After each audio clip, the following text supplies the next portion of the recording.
Boa noite, sejam todos muito bem-vindos a mais uma terça dos Titãs do Cerrado.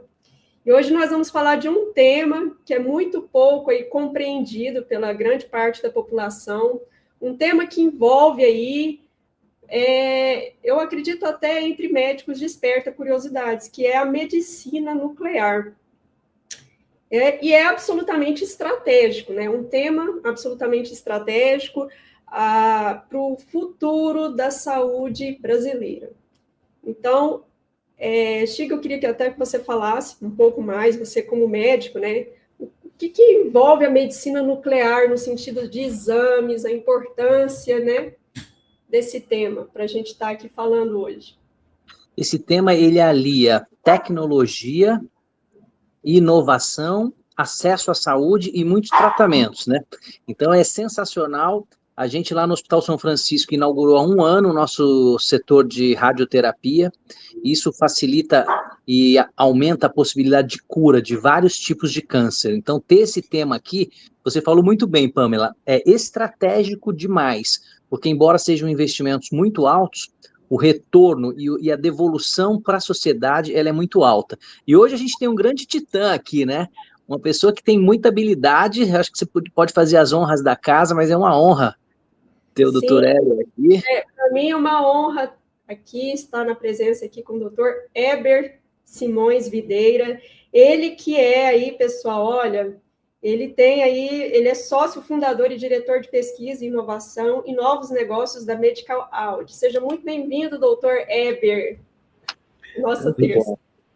Muito obrigado, viu, Pamela? Muito obrigado, André. É um prazer para mim, uma honra participar aqui com vocês, né? E um desafio muito grande aí, como físico, né? Representando aí a medicina nuclear, trazer esse tema de grande importância para nós. Muito obrigado pelo convite. É uma honra. Aí, você trouxe esse tema precioso para a gente aqui hoje. Eu queria, quando fala em medicina nuclear, surge aí uma pergunta. Ela é acessível a todos ou ela está concentrada em determinadas regiões? Como é que está essa situação hoje? Sim, isso é uma ótima pergunta, já, como dizem, para a gente começar já, na verdade, aquecido o tema, né? A medicina nuclear é uma área fantástica, né? É uma área que, na verdade, literalmente você une, né? Como o doutor André comentou para a gente, justamente tecnologia, inovação, né? Diagnóstico de ponta, né? Terapias-alvo, ou seja, você tem uma grandiosidade, é uma ferramenta gigantesca aí para ser utilizada, né? Em oncologia, cardiologia, entre outras áreas, né? Mas, infelizmente, no Brasil hoje, né, eu costumo dizer assim que a medicina nuclear ainda depende do CEP, né? Então, aonde você tem, se você está em grandes centros ou próximo a grandes centros, né, de cidades, né, você tem acesso mais facilmente à medicina nuclear, e quando você vai para regiões mais afastadas do sul e sudeste, né, ou cidades mais afastadas das capitais brasileiras, o acesso à medicina nuclear ainda é difícil no Brasil, para o tamanho da população brasileira, né? Muito bom. Vamos explicar um pouquinho, Weber, o que é exatamente medicina nuclear? Para quem é leigo, porque às vezes tem advogados, administradores, executivos da saúde, ou às vezes dentistas, psicólogos, enfermeiros, fisioterapeutas, alguns podem não estar familiarizados. No câncer, eu acabei estudando, eu sou cardiologista, mas acabei estudando bastante esse negócio, porque faz parte do arsenal de muitos tumores, né? O que a medicina nuclear faz no câncer, por exemplo?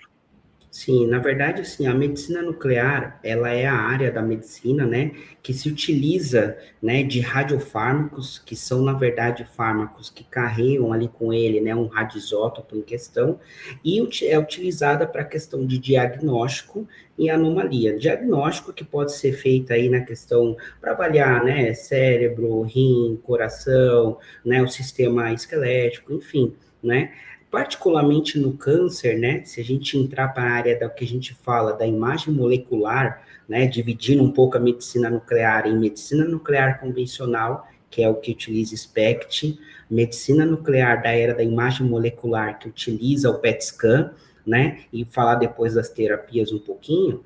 para a questão do câncer, né, usar a imagem molecular, usar o PET, é, na verdade, diagnosticar o câncer na fase precoce e utilizar de uma ferramenta com alta sensibilidade e resolução que pode até mudar a conduta clínica de apoio àquele paciente.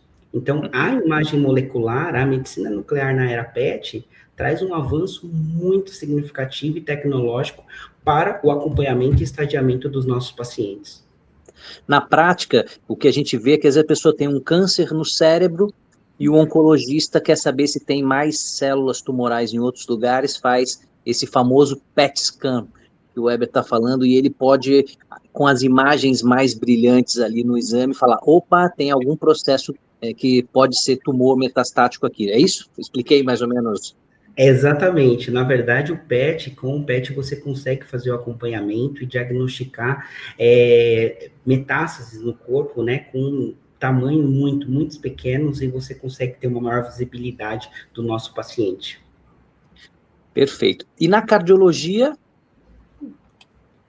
Na cardiologia, então, na verdade, é uma ferramenta fantástica, né? Hoje, né, a técnica que nós utilizamos na cardiologia, né, muito utilizada, vai com relação à questão do SPECT, né, que é a tomografia por emissão de fóton único, que é quando a gente vai lá fazer o exame, né, de estresse, então faz uma parte em repouso, uma parte em estresse, utiliza do radiofármaco, que é o Cestamib. Então, isso é uma técnica muito difundida, né? A gente fala que o exame cardiológico na medicina nuclear, né, era o que puxava a medicina nuclear antes do PET, né, mas a cardiologia, na verdade, ainda tem uma vasta aplicação com outros radiofármacos, né, que justamente podemos utilizar até o PET para isso. Se a gente pudesse falar de radiofármacos inovadores, como a amônia marcada com nitrogênio 13, entre outros, né, como o rubídio 82, enfim. Aí, na cardiologia tem uma vasta aplicação e coisas que nós conseguimos ver aí, a aplicação, né, até recentemente tive uma conversa com o Dr. Rafael Lopes, né, que é um grande especialista, né, em cardiologia nuclear, falando das tendências para onde vai a área, né, então falar de amilodose, enfim, tem tantas coisas aí que a gente podia usar para cardiologia também. Muito bom, então você falou de diagnósticos, né? Exatamente. O Brasil hoje ele é autônomo aí na produção de radiofármacos? Olha, essa é uma pergunta, assim, importantíssima para a gente trazer para a nossa área, porque a expansão da medicina nuclear, um dos fatores, um dos gargalos de expansão é justamente a gente ter a autonomia e ter, na verdade, os radioisótopos e os fármacos para compor os radiofármacos que nós tanto necessitamos. Então, hoje, é notório dizer que o Brasil passa por uma dificuldade de produção, né, devido a um modelo antigo que perdurou por décadas, né, que foi muito importante para o desenvolvimento da medicina nuclear, que é um modelo centralizado, né, mas que hoje nós enxergamos que, para a medicina nuclear expandir, o primeiro gargalo a ser resolvido, né, além da viabilidade econômica, que a gente vai certamente abordar aí um pouquinho, né, é a autossuficiência na produção de radioisótopos e fármacos para se ter os radiofármacos. Então, a descentralização da produção para isótopos, para PET, SPECT e terapia é de fundamental importância. Então, imaginar aí radiofarmácias centralizadas em regiões estratégicas no país e, quem sabe, até com pequenos ciclotrons para tornar as regiões autossustentáveis, seria um futuro muito promissor para o mercado brasileiro. Muito bom. Ô, Pamela, temos uma frase interessante aí para começar, né? Que você já falou, né, sobre o que é a medicina nuclear, diagnósticos e terapias vitais. Sobre as terapias, acho que a gente podia até falar um pouquinho mais, né, Eber? O que você acha? Com certeza. Na verdade, assim, a terapia, né, na medicina nuclear, a gente faz terapia há muitos anos, há décadas, né, começando com o iodo 131, que podemos até falar que foi o primeiro par teranóstico, né? Mas hoje, na verdade, tem um desenvolvimento muito grande nas terapias, tanto com o que nós chamamos de partículas beta e partículas alfa, que isso difere a terapia que nós iremos fazer para o nosso paciente, em que momento, em que estágio essa terapia é empregada, né? E, na verdade, isso traz um tema de fundamental importância, que é o que vai puxar o desenvolvimento da medicina nuclear pelos próximos 5 ou 10 anos, que é o tema do teranóstico, onde nós temos a terapia e o diagnóstico associado, ou seja, uma molécula que é marcada com um radioisótopo para fazer terapia, ele é para a parte de, vamos dizer assim, tratamento. E a mesma molécula, marcado com um isótopo para diagnóstico, ele vai levar para a área de diagnosticar aquela anomalia ou fazer o acompanhamento do tratamento daquele paciente. Então, isso é de fundamental importância. E hoje a gente tem, na verdade, diversos pares teranósticos, né, sendo utilizados no Brasil, como galho 68 PSMA, galho 68 DOTATAT, com lutécio 177, que é para terapia, marcado com DOTATAT, ou lutécio 177, marcado com PSMA, que é para a questão do tratamento, né, dos nossos pacientes em cânceres prostáticos, além do desenvolvimento aí de partículas alfa, como o actínio 225, o rádio 223, né, chumbo 212, e assim vai. Vamos dizer assim, puxam o que nós chamamos de teranóstico aí adiante. Faz tempo que a gente não se sente tão ignorante, né, doutora Pamela? Ele falou outro idioma, mas não é só para você que é advogada, não. Para mim, que sou médico, também foi quase grego. Mas o importante é entender o quantas possibilidades tem, né? Para, na prática, ir lá e irradiar o tumor e sem ter que operar, ou às vezes numa segunda etapa pós-cirúrgica, cauterizar ali, queimar mesmo aquele tumor, e diminuir a chance tanto de aumentar como de se propagar para outras regiões. É isso aí, né? Exatamente, doutor André, e é até importante, né, só contribuir mais um detalhe, né, justamente pensar o seguinte, né, até para situar o nosso público quando a gente fala em terapia e medicina nuclear, né, então, quando o pessoal escuta falar, olha, eu fui fazer uma iodoterapia, né, então foi usado iodo 131 justamente para fazer a ablação de restos tireoidianos, né, depois de uma cirurgia de retirada da tireoide, então isso é um tipo de terapia na medicina nuclear, né? Quando a gente tem um paciente que, na verdade, já fez cirurgia prostática, né? Teve recidiva bioquímica, então começa a fazer tratamento com radisótopos também, aí é questão que é utilizado o radisótopo lutécio 177, né? Marcado com PSMA para próstata, por exemplo, né? E tratamentos inovadores, que ainda no Brasil, por exemplo, estão em ensaios clínicos ainda, utilizando a mesma molécula, por exemplo, o PSMA, marcado com actínio 225, que aí já é um partícula alfa, ou seja, é uma pancada um pouco maior, né? Um depósito maior de energia localizada ali para tentar realmente fazer a regressão do tumor nos pacientes, tá? E por que falar de toda essa grandiosidade, né? Porque eu acho que é um ponto importante deixar aqui para nós, né? Que hoje, lá fora, é o que está puxando o crescimento da medicina nuclear, e no Brasil, nós precisamos trabalhar muito, né, em termos de viabilidade, em termos de regulatório, para poder ter a expansão dessas ferramentas, vamos chamar assim, para dar na mão do oncologista, né, para fazer o tratamento dos nossos pacientes. Hoje, eu posso dizer para você que em torno de 3, 4% apenas da necessidade brasileira para esse tipo de terapia é realizada e, infelizmente, não é coberta ainda pelos sistemas públicos de saúde. Então, tem um trabalho muito grande em políticas públicas a ser realizado aí para trazer para a população brasileira. E vai usar o mesmo equipamento de radioterapia? Você, na verdade, faz essas terapias na própria clínica de medicina nuclear. A própria clínica, você utiliza esses radisótopos marcados, né, com uma molécula que são os radiofármacos para terapia. Então, na mesma clínica que você faz o diagnóstico, você pode fazer a terapia também, tendo a autorização, né, da Autoridade Nacional de Segurança Nuclear, que é a ANSN. Deixa eu ver se eu entendi bem, então. Então, a medicina nuclear, ela não é só utilizada para diagnóstico, mas também para tratamentos, ok? Exatamente, exatamente. E aí, as especialidades médicas, onde é concentrada, onde é mais utilizada as terapias da medicina nuclear, é a oncologia, e tem alguma outra que é muito utilizada? Na terapêutica, Pamela, nós estamos falando de urologia, mastologia e oncologia e a oncologia cirúrgica. Mas geralmente tudo que está relacionado com alguns tipos de tumor, sabe? Então. Relacionado ao câncer.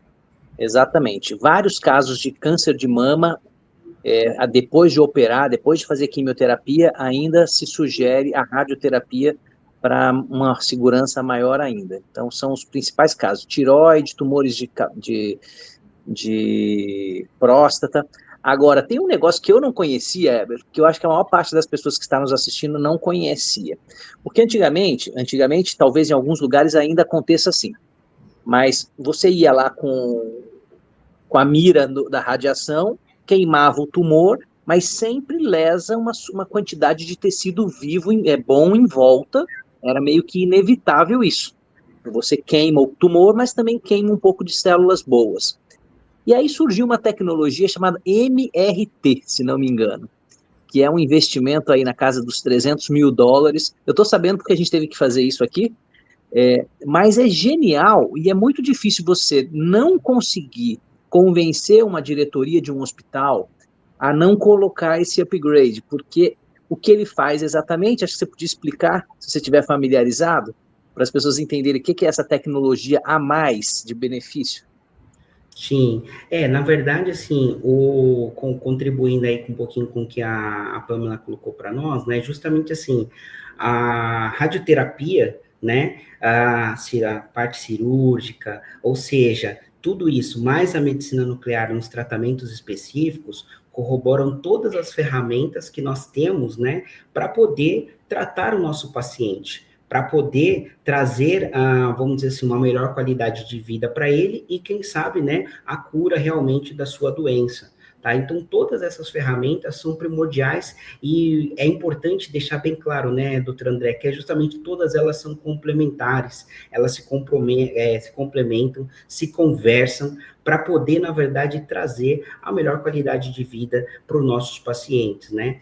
Particularmente essa tecnologia que você comentou, né, é justamente voltada ali para a radioterapia, né, onde você consegue, na verdade, fazer campos mais específicos, né, mais direcionados, né, para você poder trazer a dose específica em questão, tentando viabilizar realmente a maior característica, né, o tamanho tumoral, enfim, geometria, assim por diante, né, e tentando preservar os tecidos adjacentes. Então, você tem os tecidos adjacentes e você tem o órgão-alvo, né.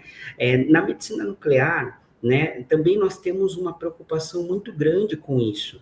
Por isso que a gente tem, na verdade, os nossos alvos, que é o nosso tumor, né, nós temos a preocupação com a questão da dosimetria interna, qual é a dose daquele tratamento em específica, e isso lá fora, né, eu tive, por exemplo, a oportunidade de participar num congresso mundial de medicina nuclear, há uma semana atrás, né, que foi na Colômbia, em Cartagena, onde eu pude ver, na verdade, o avanço significativo da preocupação com relação à dosimetria interna dos pacientes, né, porque nós sabemos que um paciente é diferente do outro, e um pode não responder igualmente àquela terapia em questão.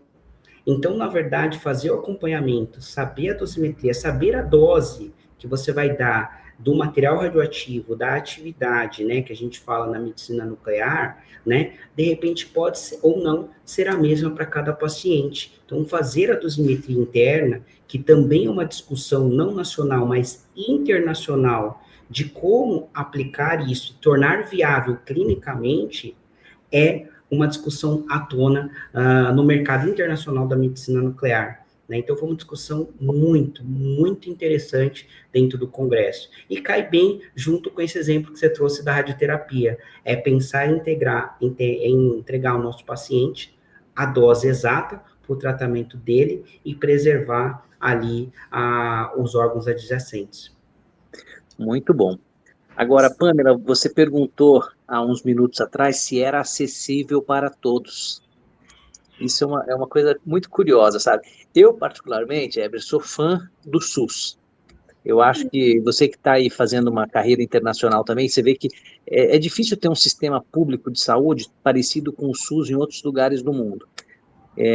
Óbvio que no Brasil, com a questão da corrupção, da má gestão, dos interesses escusos, o SUS acaba em alguns lugares sendo sucateado ou às vezes até o dinheiro sendo desviado. A gente sabe que isso é uma realidade cultural lamentável do nosso país. Mas em muitos lugares, quando o SUS funciona dentro das regras do compliance, ele funciona muito bem. O INCOR é um exemplo disso, o AC Camargo é um exemplo disso, o Hospital do Amor lá de Barretos é um exemplo disso, e eu tenho orgulho de dizer que o Hospital São Francisco, que é o hospital que eu completo 10 anos como diretor agora, também é um exemplo disso. E aí, Pamela, você sabe que o próprio SUS, ele escolheu algumas cidades do Brasil, foram primeiro 70, depois acho que ampliou, não lembro, se foi para 80 ou 90 sedes, e eles colocaram a estrutura tanto de engenharia como de equipamento. E o nosso hospital foi um desses que se beneficiou com isso, um projeto de 14 anos, olha o que é conseguir ver projeto a longo prazo, mas há exatamente um ano a gente inaugurou o nosso setor de radioterapia, com todo o investimento, ou pelo menos 90% do investimento sendo do Ministério da Saúde, e uma parte própria e uma parte de parceiros comerciais. Isso foi feito para mexer nessa questão que o Weber colocou muito bem, que era a centralização, e agora tentar descentralizar um pouco. Você acompanhou um pouco, alguns serviços seus participaram disso?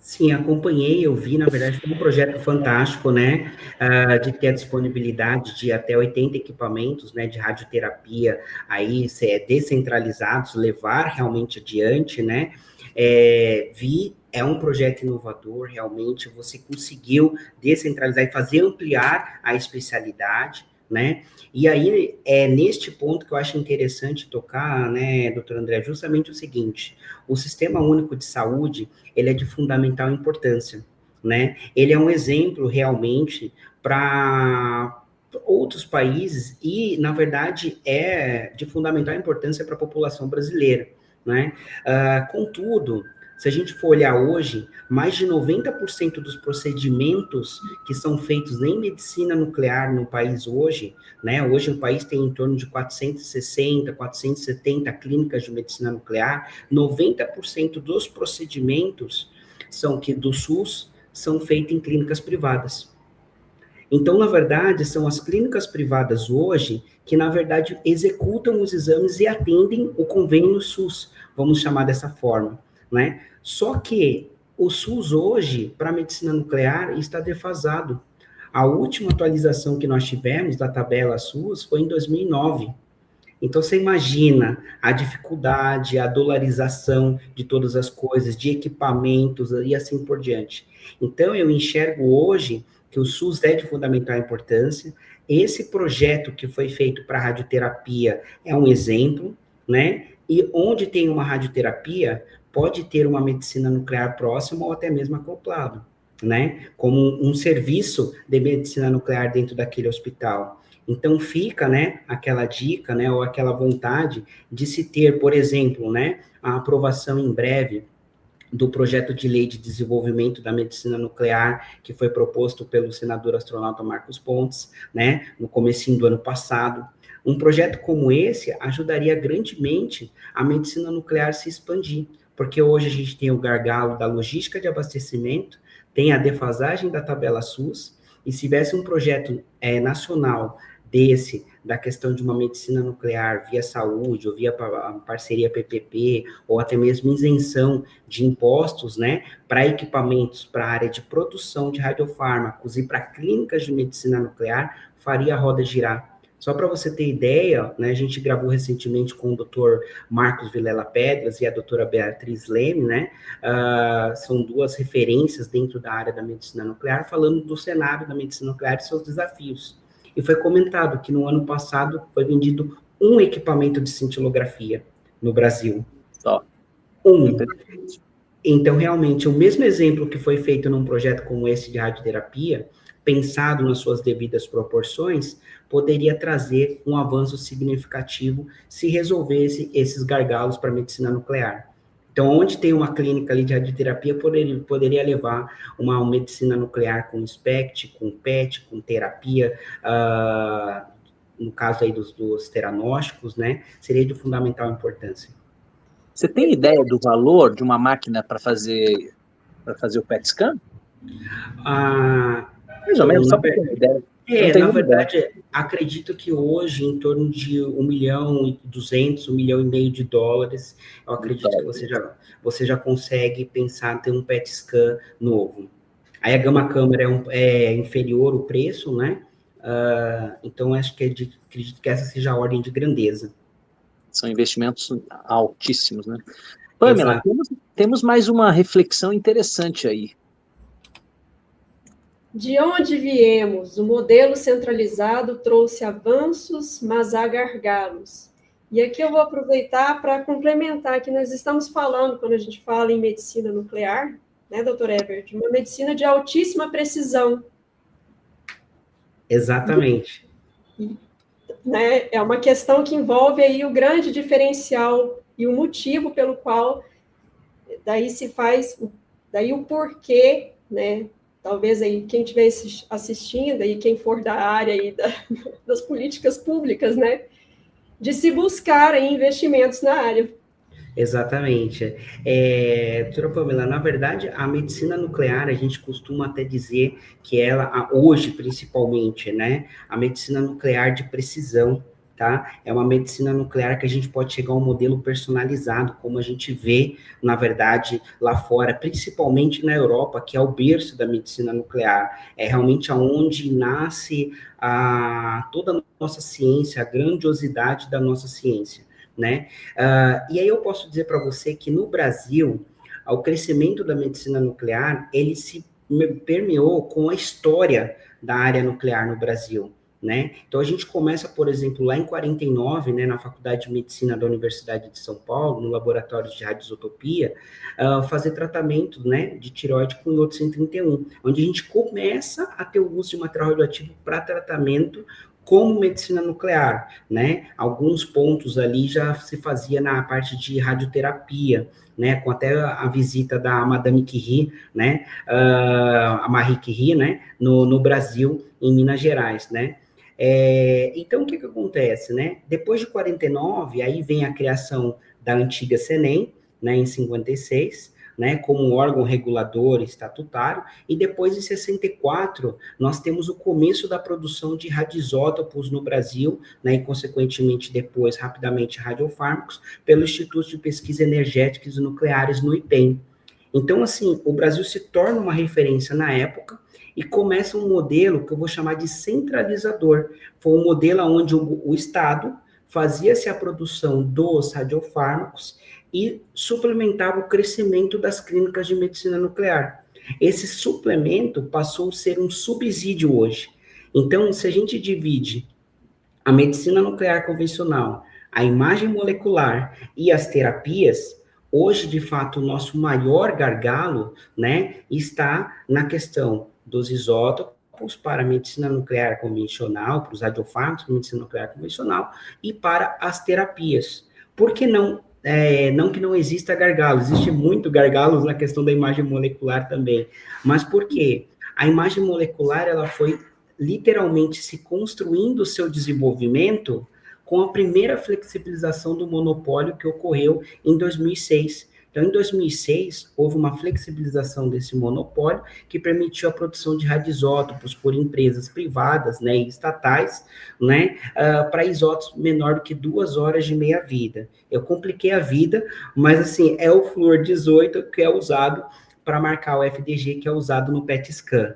Então, o que se tinha só o IPEM e o IEM no Rio de Janeiro produzindo como governo, passou-se hoje, de 2006 a 2026, ter, na verdade, 12 unidades ciclotrons no país produzindo doses. Isso permitiu, de partir de 7 equipamentos PET que se tinha na época, para 195 equipamentos PETs instalados hoje no país.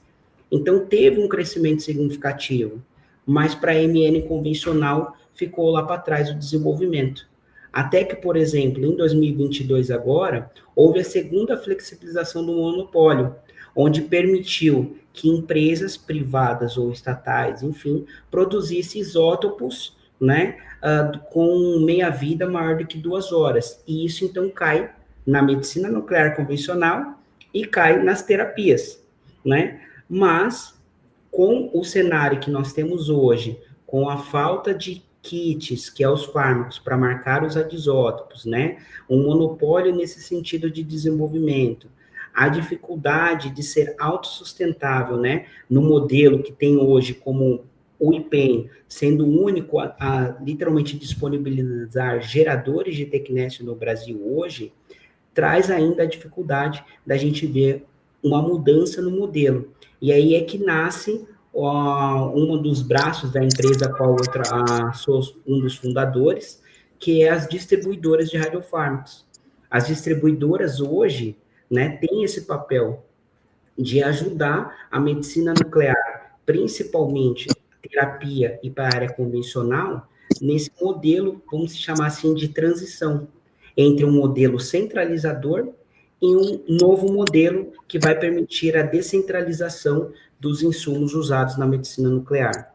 E aí isso abre inúmeros gargalos aí que a gente tem para resolver, como a questão do CEP, ou seja, a regionalização que a gente discutiu, a viabilidade econômica, né, a atualização da tabela SUS, né, a questão, se você descentraliza, você melhora a logística, então você não passa a ter problema de logística de transporte, mas sim logística de abastecimento, né? Então tem muita coisa aí para a gente trabalhar e estruturar um novo modelo de atuação aí para a medicina nuclear. Sensacional. Eu acho que o SUS paulista deu uma ajudada, né? Pamela, é uma tabela que o governo estadual está pagando para as entidades que atendem SUS aqui em São Paulo, e às vezes aumenta de 50% a 70% o faturamento do SUS de uma unidade. Então, isso aí tem que servir talvez como exemplo para outros lugares do Brasil, porque ajudou muitas filantrópicas aqui. Muito, muito bem colocado, viu, doutor André? Até, na verdade, deixar aqui o agradecimento ao governador, né, de São Paulo, por ter tido essa iniciativa de ter atualizado a tabela SUS paulista.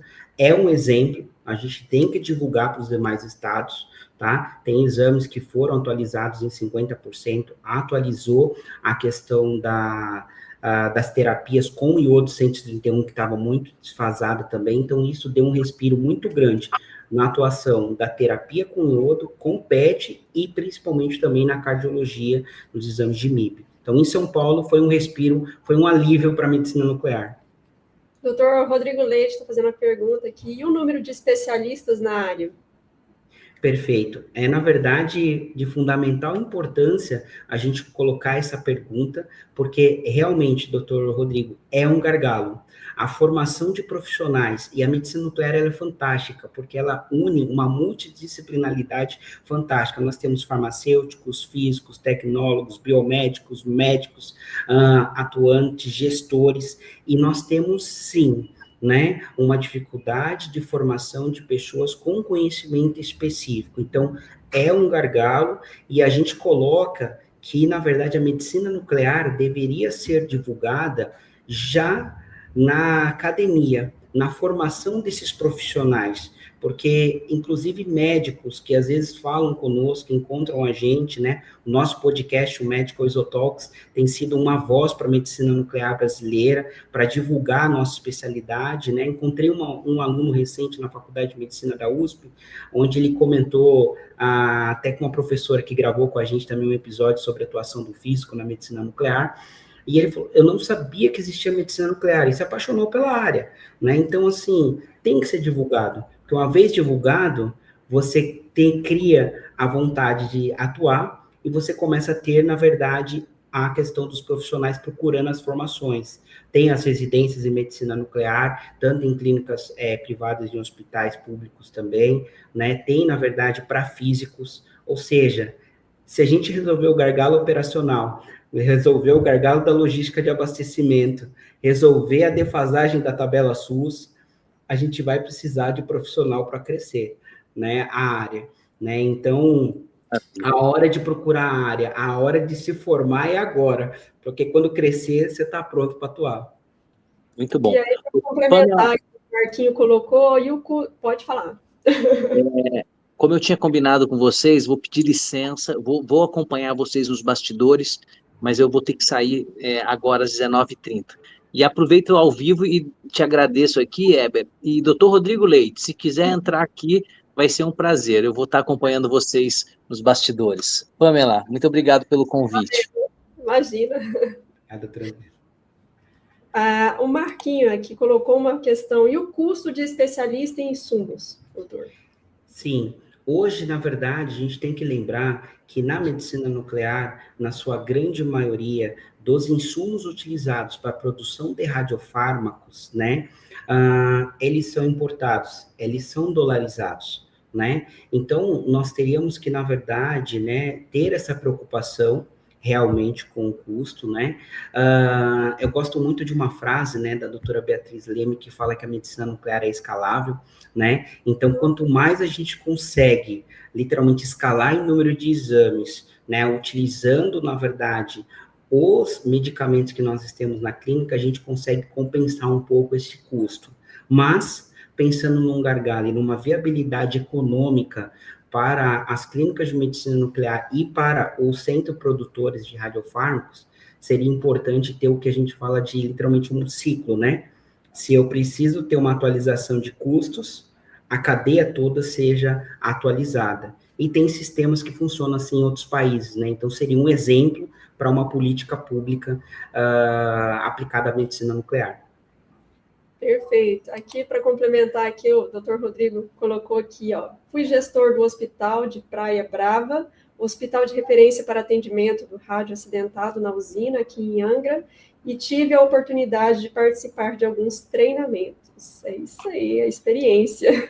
Que ótimo, viu, doutor Rodrigo? Olha, eu vou, na verdade, aproveitar e dizer que, viu, Pamela, esse treinamento eu também tive a oportunidade de fazer, eu fui convidado, fui acompanhar com eles esse treinamento, né? Acompanhei a fase, justamente a parte teórica, a parte de fazer o simulado de atendimento a um rádio acidentado. É sensacional esse treinamento que o doutor Rodrigo comentou. É fenomenal. E aqui você trouxe aqui o cenário atual. As distribuidoras sustentam a transição com potencial para descentralização?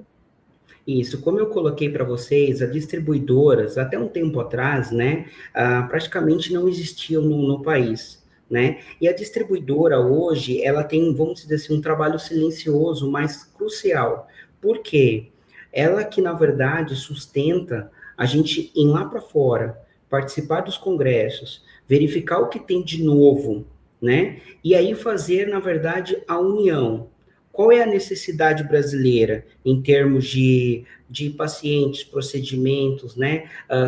Qual é a viabilidade financeira, né? Para poder trazer, qual é a necessidade regulatória, para poder trazer esses novos produtos, ou até mesmo o que tem faltado para atender os nossos pacientes. Então, a distribuidora tem esse papel.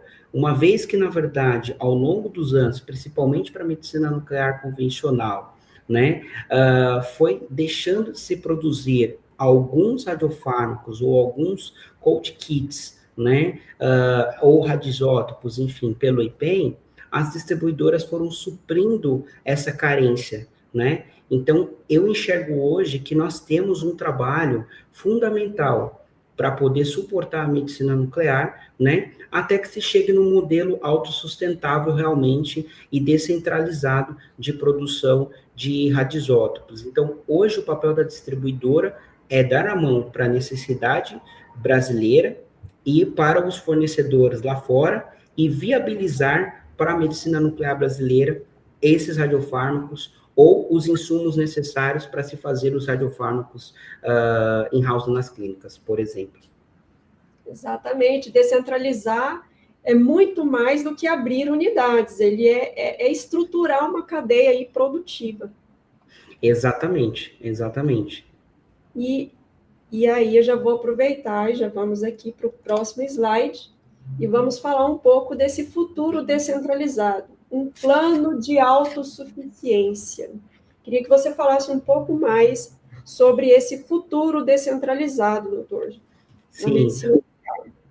Eu acho que é importante, viu, Pamela, até resgatar um pouquinho da nossa conversa lá no início, né? Justamente a medicina nuclear hoje, ela tem a medicina nuclear convencional, né? A era da imagem molecular com os PET-scan, e nós temos as terapias que podem formar ali a questão dos pares teranósticos, né?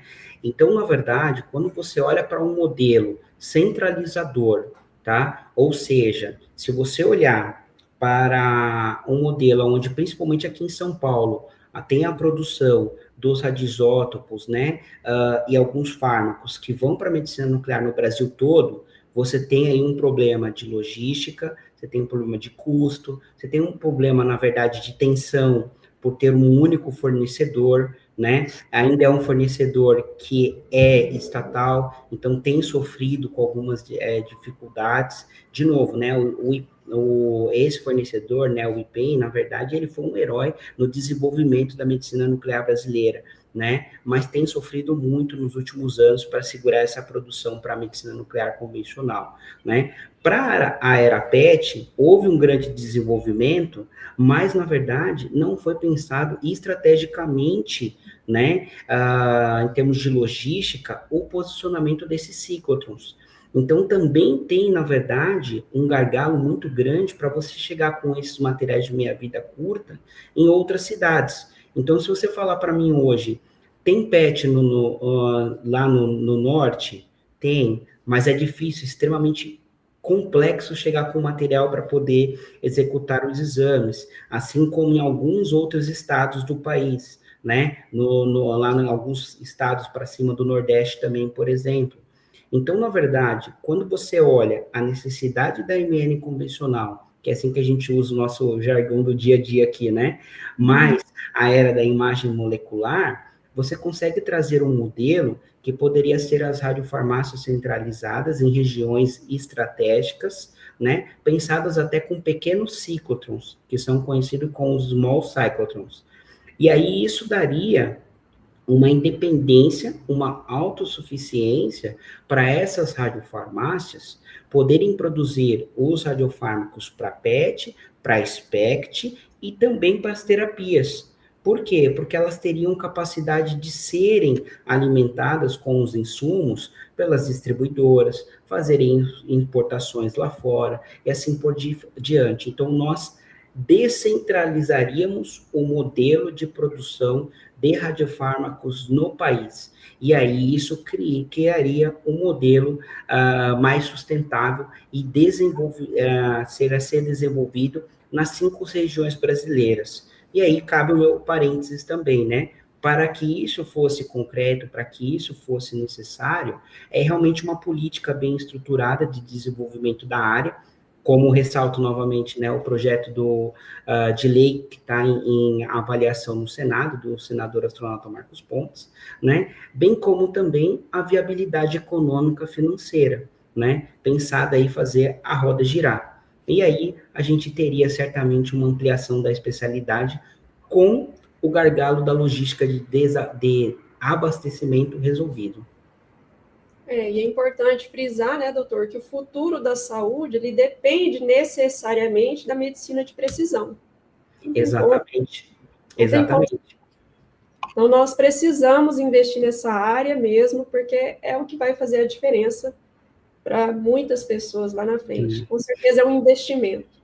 Exatamente, e cabe ressaltar, né, Pamela, a gente olhar assim, né, o doutor André bem pontuou ali a questão da oncologia, né, enfim, olhar as metástases, olhar, na verdade, o radiofármaco utilizado aí como padrão para oncologia, sem sombra de dúvida, vai ainda continuar por longos anos, que é a questão da fluodesoxiglicose marcada com flúor 18, o famoso FDG, né? Mas, tendo uma radiofarmácia centralizada com pequenos ciclotrons, por exemplo, me permitiria fazer outras moléculas mais específicas ainda, marcadas com esse radioisótopo PET. Então, você viabilizaria o que hoje, por exemplo, tem médicos nucleares que sonham ter, por exemplo, um radiofármaco específico para cérebro, que tem na região de São Paulo, em São Paulo, no Rio de Janeiro, em alguns estados do sul do país, e não tem em outras regiões, porque eu não consigo chegar com o material para eles. Assim como mais específicos para próstata, para tumores neuroendócrinos e assim por diante. Então, a descentralização da produção de radiofármacos viabilizaria em muito o número de procedimentos na medicina nuclear, e principalmente a questão inovadora, a questão da linha de ponta, levar a medicina nuclear ao que tem hoje de inovador, principalmente nos países de primeiro mundo. E fica a ressalva, o modelo necessita de uma estruturação completa, de uma viabilidade econômica, como a gente vem falando. Exatamente. E aqui você falou sobre, né, inovação, estrutura e tecnologia sustentável. Você colocou aqui a questão da sustentabilidade, mas como na prática, se quiser falar algo mais para complementar, né, o slide. Exato, acho que tem mais um ponto que acho que é interessantíssimo colocar, justamente o seguinte: para a estrutura e para a tecnologia sustentável, é importante a gente pensar o seguinte: na medicina nuclear e na produção de radiofármacos, utilizamos de equipamentos de alta tecnologia, equipamentos que necessitam ser importados, né, de diversos lugares, tem diversos fornecedores no mundo lá fora, né? Então, o que nós teríamos que ter dentro dessa possibilidade é justamente a pensar na questão de viabilizar, na questão de impostos, na cadeia de processo, seja na importação de equipamentos para clínica, equipamentos voltados para a produção de radiofármacos, como o ciclotron, células blindadas, controle de qualidade, para clínica, como PET, como SPECT, né? Para que você tenha a ampliação dessa cadeia como um todo, né? Então, pensar em viabilidade é isso que eu tenho defendido muito ao longo desses últimos 4 anos, tenho trabalhado enfaticamente na distribuição de radioisótopos aí e de materiais para medicina nuclear. Então, pensar na cadeia como um todo, né? Então, viabilizar é isso. Pensar desde a questão da importação até, na verdade, na questão dos impostos voltados aí para a cadeia logística, para transporte dos radiofármacos, para a venda desses radiofármacos, porque são insumos críticos para a saúde. É assim que nós deveríamos ver para a viabilidade da medicina nuclear e ampliar o seu crescimento para o Brasil. E se nada mudar, doutor, nos próximos 5 anos, onde a gente pode estar? Sim, o que é uma pergunta agora, assim, bem, né, interessante. O que eu enxergo hoje, e na verdade conversando com diversos médicos da área também, é que a medicina nuclear, na verdade, ela é cintilante, né, o seu crescimento, né, e até o ano passado, né, a gente teve no Congresso Brasileiro de Medicina Nuclear, que foi em Belo Horizonte, o Dr. Rafael Lopes teve a oportunidade, ele deixou também um comentário para nós no nosso podcast, no Medical Exotalks, né, e uma das falas ali, a gente até fez um trocadilho que a medicina nuclear tem um Belo Horizonte pela frente, né, então, o que eu enxergo? Que a medicina nuclear, ela se reinventa, ela é escalável, nós corremos atrás do que tem de inovador e tentamos, na verdade, assim, segurar o avião em voo. Então, assim, é fazer ciência e manter a ciência desenvolvendo sempre. Então, eu enxergo que alguns cenários vão mudar? Acredito que sim, tá? Precisamos de um apoio político, realmente um apoio de investidores, apoio da população de modo geral, para enxergar a especialidade, sua potencialidade, principalmente, né, na questão do SUS, né, e até, na verdade, mudanças de conduta clínica, economias que isso pode trazer, isso é de fundamental importância, tá? E tenho certeza, viu, Pamela, assim como eu vi esse crescimento, principalmente de 2006, 2007 para cá, que eu acompanho todos esses anos, a medicina nuclear, ela se reinventou sempre e ela vai conseguir, na verdade, sair desses gargalos que nós temos aí para chegar no futuro da especialidade e ter o que ele tem de melhor do mundo lá fora, aqui para os nossos pacientes dentro do Brasil. É isso aí, avante, né? É muito trabalho. É muito trabalho, mas na verdade é o que a gente usa como jargão. A medicina nuclear não é para fracos, né? Então, assim, nós acreditamos nela, então a gente vai adiante. Medicina de alta precisão, né? Então, profissionais também de alta precisão. Exatamente. Não, gente, pessoal, ó, o chat GPT, o robô não substitui, não, né? Bem assim, não. Não, jamais. Tudo isso daí realmente tem muito trabalho, né? É uma coisa que a gente aprende também, a gente discute muito, vai desde o médico nuclear, do físico, tecnólogo, do biomédico. A medicina nuclear, ela é fantástica, ela te convida você a sempre estar estudando, a estar lendo, a vendo uma coisa nova, né? Eu ainda particularmente atuo também com pesquisa, né, e desenvolvimento de novos radioisótopos para utilizar em medicina nuclear. Então, assim, é o mundo. É literalmente a gente, quem quiser ver física, vê na medicina nuclear, quem quiser ver medicina, vê na medicina nuclear, quer ver biologia, vê na medicina nuclear, quer ver química, vê na medicina nuclear, ou seja, é um mundo de possibilidades ali que convida você. Então, quem se apaixona por medicina nuclear não sai. Enfrenta o desafio, mas está lá todo dia apaixonado pelo que faz. Realmente dá para ver essa sua sinergia, sua empolgação, a sua paixão pela medicina nuclear. Isso é muito importante, é ter profissionais engajados naquilo que faz com paixão e propósito. Verdade.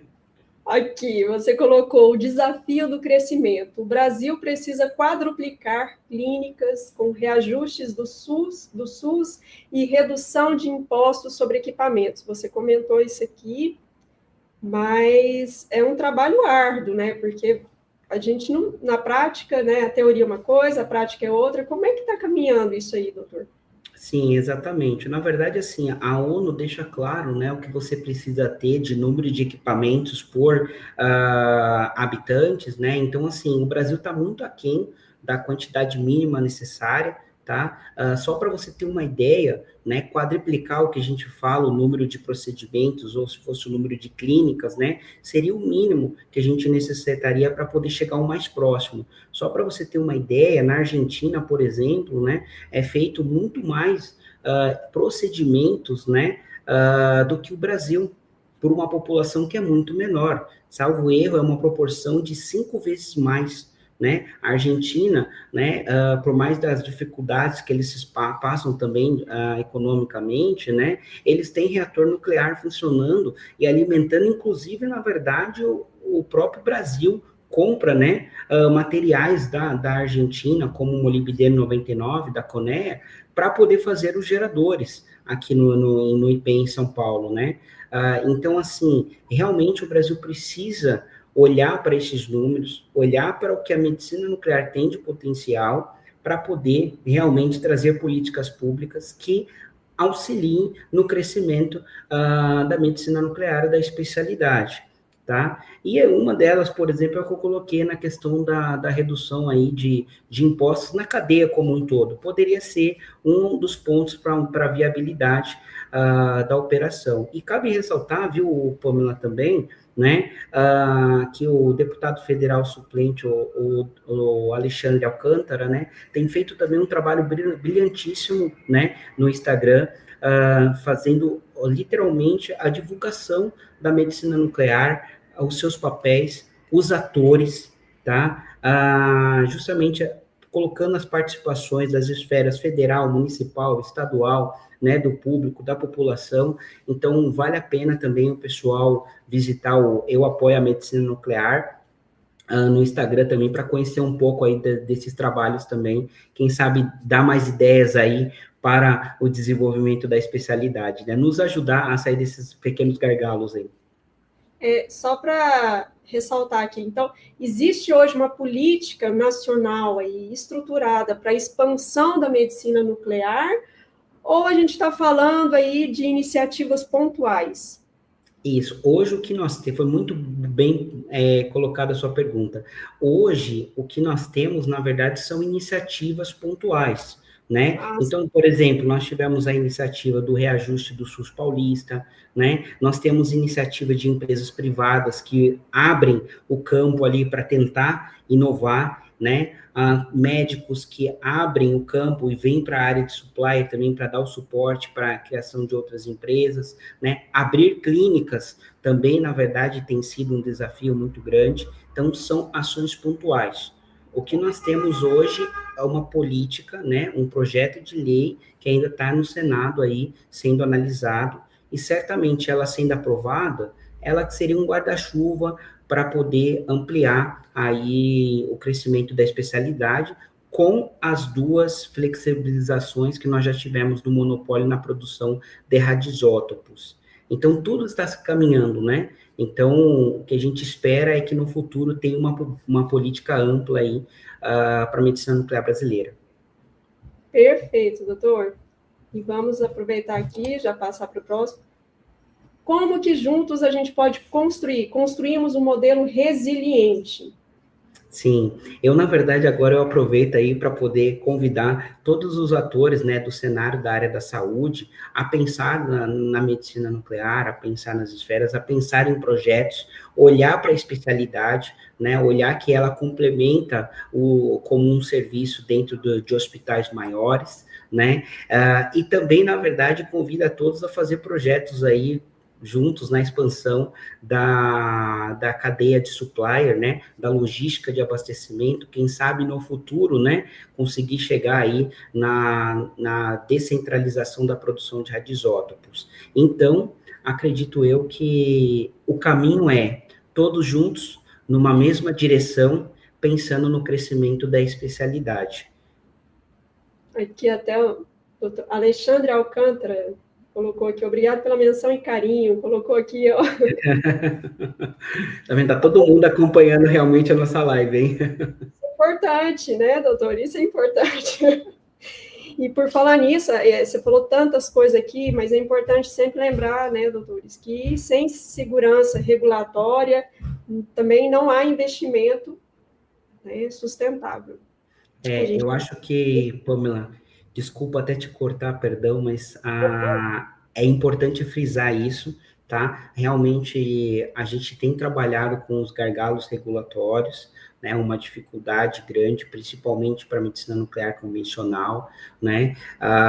Devido, na verdade, ser uma especialidade antiga, né? Então, na América Latina como um todo, inclui o Brasil, né? As plantas eram plantas antigas, então todas estão se adequando às novas regras aí também colocadas, né, pelos órgãos reguladores, né, então, na verdade, fica também aí uma menção que o regulatório é um gargalo, é de fundamental importância abrir-se os canais de comunicação realmente de fato, né, trabalhar junto da Anvisa, ter um tempo, né, curto para análise de produtos, de inovação, principalmente se for aprovados já em outras agências de referência, como o FDA ou na União Europeia, né, dentro dos países que fazem parte do PIX, então acho que deveria também ter uma análise fundamental para isso. Então, é de fundamental importância que, na verdade, a Anvisa também veja com carinho a questão da medicina nuclear e abra as portas aí para um trabalho em conjunto, né? Já tem sido feito, mas que se olhe para essa necessidade, porque aí certamente a gente terá um grande avanço, um grande voo com a medicina nuclear brasileira. E a burocracia, ela é um entrave? Com certeza. Hoje, na verdade, é um dos maiores entraves também para a especialidade, principalmente quando você pensa em trazer inovações do que há de melhor lá fora, né? Então, você ter, na verdade, um tempo de 2, 3 anos de análise, né, de documentações, inviabiliza, em muitos casos, aí a questão, seja para uma inovação, né, um produto inovador, como também até suprir uma falta de um produto no mercado. Então, realmente, ter um tempo curto de análise é de fundamental importância. De novo, a medicina nuclear tem que ser regulada, precisa de regulatório, com certeza garantir a segurança dos pacientes e dos trabalhadores, né? Mas na verdade, a gente não pode levar um tempo que a gente leva hoje no Brasil para abertura de novos processos, análise de registros, né, excepcionalidades e assim por diante. Então, tem que ter um balanceamento aí na necessidade, na inovação e no tempo de análise das documentações. Perfeito. Olha, cravamos. Perfeito. Eu quero agradecer a sua participação, por você ter colaborado aqui com o seu conhecimento, com toda essa sua expertise. Dá para ver que você não só tem esse domínio, mas você tem paixão pelo que faz. Isso é de suma importância aí, né, para continuar o trabalho aí e levar esses seus objetivos adiante. Eu tenho certeza que vocês vão conseguir chegar lá. Maravilha, eu que agradeço, viu, Pamela, pelo convite, por falar da nossa especialidade, né, deixar um carinho especial para a medicina nuclear brasileira, né, e vou estar sempre à disposição. Falar do que a gente gosta, né, a gente tem que estar à disposição sempre. Exatamente. Falar de medicina nuclear, né, doutor, não é só falar de tecnologia, né, vai muito além, né, é falar também de acesso, de equidade e também de futuro. E para ter esse futuro, a gente tem que, né, sempre, se queremos aí um sistema de saúde eficiente, né, como eles falam, né, efetivo, eficiente, com planejamento, com todo os 5 P's também aqui do Dr. André Chiga, que ele tem um método aqui infalível. Então, vai muito além, nós precisamos aí buscar isso por meio também de todas essas questões que você trouxe aqui, regulatório é importante, mas também buscar aí essas políticas públicas efetivas por meio de pessoas que vão aí instaurar e nos auxiliar na busca para recursos finitos gerarem possibilidades infinitas. Exatamente. Esse eu aprendi e vou usar também, viu? Esse é o caminho do sucesso. Exatamente. E para mim foi um prazer enorme aí estar participando com vocês, foi uma honra o convite, né? E eu vou estar sempre à disposição.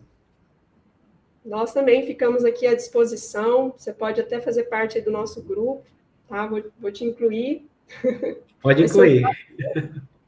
E, pessoal, não perca, amanhã, quarta-feira, a quarta dos Titãs, não é do Cerrado, é a quarta dos Titãs, com o Dr. André Chig e Dr. Rodrigo Leite. Tenham todos uma boa noite e, Dr. Eber, me aguarda aqui, tá? Perfeito. Até mais, pessoal.